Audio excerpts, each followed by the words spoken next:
আসসালামু আলাইকুম। সন্ধে ৭টা, বাংলাদেশ বেতার, রাজশাহী। স্থানীয় সংবাদ পড়ছি মাসুম আখতারুজ্জামান অনিক। রাজশাহীতে বাংলাদেশ আই হসপিটালের উদ্বোধন করা হয়েছে। আজ সকালে নগরীর নওদাপাড়ায় এ হাসপাতালের উদ্বোধন করেন বাংলাদেশ আই হসপিটালের প্রেসিডেন্ট ডা মাহবুবুর রহমান চৌধুরী। এ সময় আরও উপস্থিত ছিলেন রাজশাহী বিশ্ববিদ্যালয়ের উপাচার্য অধ্যাপক সালেহ হাসান নকিব ও Rajshahi metropolitan police commissioner Mohammad Abu Sufian. হাসপাতাল কর্তৃপক্ষ জানায়, উত্তরবঙ্গে শুধুমাত্র চোখের জন্য বিশেষ কোনো হাসপাতাল না থাকায় রাজশাহীতে আই হসপিটাল স্থাপন করা হয়েছে। সিরাজগঞ্জে শিশু নির্যাতন প্রতিরোধ বিষয়ক 2 দিনব্যাপী কর্মশালার সমাপনী ও সনদ বিতরণ অনুষ্ঠিত হয়েছে। আজ সকালে সিরাজগঞ্জ সদর উপজেলা ইসলামিক ফাউন্ডেশনের আয়োজনে জেলা মডেল মসজিদ ও ইসলামিক সাংস্কৃতিক কেন্দ্রে এই সমাপনী ও সনদ বিতরণ অনুষ্ঠিত হয়। কর্মশালায় অংশগ্রহণকারী ইমাম, মুয়াজ্জিন ও মাদ্রাসার শিক্ষকদের সনদ প্রদান করা হয়। অনুষ্ঠানে প্রধান অতিথি হিসেবে উপস্থিত ছিলেন ইসলামিক ফাউন্ডেশনের মহাপরিচালক মোহাম্মদ আব্দুস সালাম খান।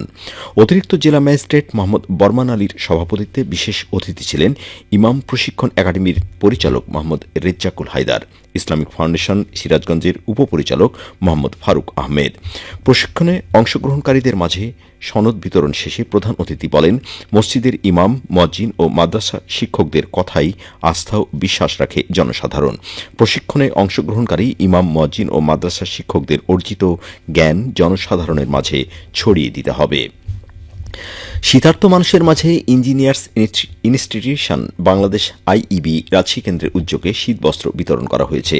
আজ দুপুরে রাজশাহী আইইবি প্রাঙ্গণে 4 শতাধিক শীতার্তদের মাঝে শীতবস্ত্র বিতরণ করা হয়। অনুষ্ঠানে প্রধান অতিথি হিসেবে উপস্থিত ছিলেন আইইবির সভাপতি প্রকৌশলী মোহাম্মদ রিয়াজুল ইসলাম রিজু। এ সময় তিনি বলেন, ইঞ্জিনিয়ার্স ইনস্টিটিউশন যেমন পেশাজীবীদের জন্য কাজ করে, তেমনি হতদরিদ্র অসহায় মানুষদের জন্য কাজ করে। শুধু শীতবস্ত্র বিতরণের মাধ্যমে কার্যক্রম শেষ হবে না, সামনে হতদরিদ্র মানুষের সন্তানদের লেখাপড়ার বিষয়েও অনেক কার্যক্রম করা হবে। তিনি মানুষের দুঃখ কষ্ট লাঘবে সমাজের সচ্ছল ব্যক্তিদের এগিয়ে আসার আহ্বান জানান।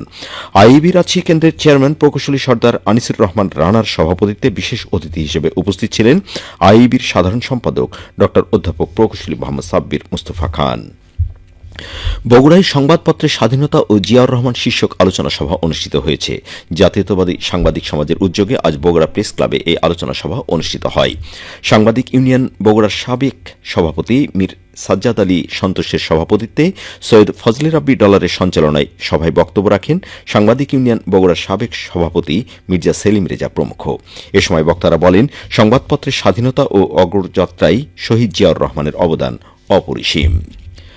সারা দেশে কৃষক জনগোষ্ঠীকে সংগঠিত করার লক্ষ্যে কেন্দ্র ঘোষিত কর্মসূচির অংশ হিসেবে পাবনায় ছাইকলাতে কৃষক সমাবেশ অনুষ্ঠিত হয়েছে। জাতীয়তাবাদী কৃষক দল পাবনার চাটমোহর উপজেলার ছাইকল ইউনিয়ন শাখার উদ্যোগে আজ বিকেলে ছাইকলা বাজারে এই সমাবেশ অনুষ্ঠিত হয়। সমাবেশে প্রধান অতিথির বক্তব্যে কৃষক দলের কেন্দ্রীয় সহসভাপতি মামুনুর রশিদ মামুন জানান, কৃষিভিত্তিক শিল্প গড়ে তোলার মাধ্যমে বৈদেশিক মুদ্রা অর্জনের প্রধান খাত হিসেবে কৃষিকে গড়ে তোলাই আগামী রাষ্ট্রনায়ক তারেক রহমানের একমাত্র লক্ষ্য।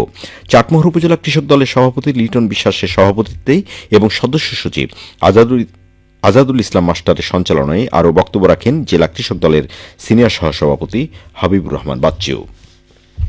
খেলার খবর, ফুটবল। তারুণ্যের উৎসব উপলক্ষে নাটোরে আজ অনূর্ধ্ব-17 জাতীয় গোল্ড কাপ ফুটবল টুর্নামেন্টের ফাইনাল খেলা অনুষ্ঠিত হয়েছে। রাজশাহীর বিভাগীয় কমিশনার খন্দকার আজিম আহমেদ খেলা শেষে চ্যাম্পিয়ন ও রানার্স আপ ট্রফি প্রদান করেন। নাটোর স্টেডিয়ামে অনুষ্ঠিত পুরস্কার বিতরণী অনুষ্ঠানে সভাপতিত্ব করেন জেলা প্রশাসক আসমা শাহিন। ফাইনালে বালক পর্যায়ে গুরদাসপুর উপজেলা দল 1-0 গোলে নাটোর পৌরসভা দলকে এবং বালিকা পর্যায়ে লালপুর উপজেলা দল 8-0 গোলে বড়াইগ্রাম উপজেলা দলকে পরাজিত করে। এদিকে নাটোরের গুরদাসপুরে আজ উৎসবমুখর পরিবেশে তারুণ্যের উৎসব উপলক্ষে আর্চারি টুর্নামেন্ট অনুষ্ঠিত হয়েছে। টুর্নামেন্টের উদ্বোধন করেন স্বাস্থ্য ও পরিবার কল্যাণ মন্ত্রণালয়ের স্বাস্থ্য সেবা বিভাগের সচিব মোহাম্মদ শাহিদুর রহমান। উপজেলা নির্বাহী কর্মকর্তা ফাহমিদা আফরোজের সভাপতিত্বে উদ্বোধনী অনুষ্ঠানে বক্তব্য রাখেন বাংলাদেশ আর্চারি ফেডারেশনের সাধারণ সম্পাদক রাজীব উদ্দিন আহমেদ চপল। আর্চারি টুর্নামেন্ট ছাড়াও উৎসবে পিঠা মেলা এবং সাংস্কৃতিক অনুষ্ঠানের আয়োজন করা হয়। সবশেষে আবহাওয়া। আজ রাজশাহীতে সর্বোচ্চ তাপমাত্রা ছিল 21.2 ডিগ্রি এবং সর্বনিম্ন 11.4 ডিগ্রি সেলসিয়াস। সন্ধ্যে 6টায় বাতাসে আপেক্ষিক আর্দ্রতার পরিমাণ ছিল 81%। রাজশাহী পার্শ্ববর্তী এলাকায় আগামীকাল সূর্যোদয় ভোর 6:49।